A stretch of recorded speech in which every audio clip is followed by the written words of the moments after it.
Hər vaxtınız xeyirli olsun. Bəli, təqsirləndirilən 15 nəfər Ermənistan vətəndaşının barəsində olan cinayət işi üzrə açıq keçən məhkəmə iclasında hazırki mərhələdə Ermənistan dövlətinin, onun silahlı qüvvələrinin Azərbaycana qarşı təcavüzkar müharibə aparmaqdan ötürü yaratdığı cinayətkar birliyin ölkəmizə və xalqımıza qarşı törətdiyi çoxsaylı cinayət əməlləri sübutlarla, faktlarla araşdırılır.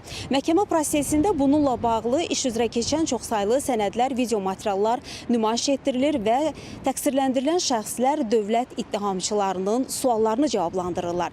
Qeyd edək ki, hazırki mərhələdə əsasən araşdırılan cinayət faktları son 10 ildə Ermənistan Azərbaycana qarşı apardığı bu təcavüzkar müharibə nəticəsində törədilmiş terror hadisələridir. 309 epizod üzrə araşdırma aparılır. Qeyd edək ki, həmin hadisələr zamanı Azərbaycanın 500-dən çox mülki vətəndaşı, günahsız mülki vətəndaşı qətlə yetirilib, 2000-ə yaxın vətəndaşı isə müxtəlif dərəcəli bədən xəsarətləri alaraq yaralanıb. Və Ermənistanın Azərbaycana qarşı həyata keçirdiyi bu terror hadisələrinin bir hissəsi isə mina terroru ilə bağlıdır.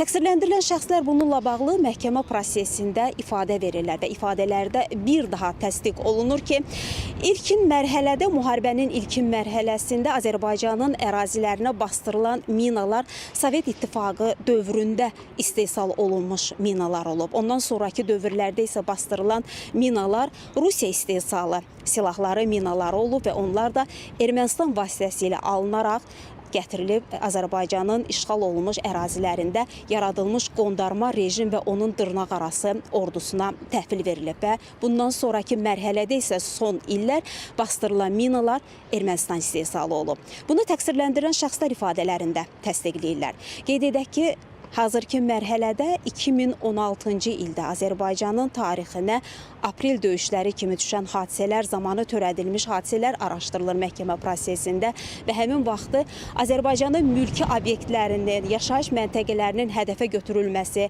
günahsız vətəndaşlarımızın qətlə yetirilməsi, yaralanması istiqamətində təqdim olunur sübutlar və araşdırılır. Ondan sonraki dövrlərdə 44 günlük vətən müharibəsində Ermənistanın törətdiyi çoxsaylı təxribatlar zamanı Azərbaycanın mülki vətəndaşlarının hədəfə götürülməsi, onlara qarşı törədilmiş çoxsaylı terror hadisələri araşdırılır.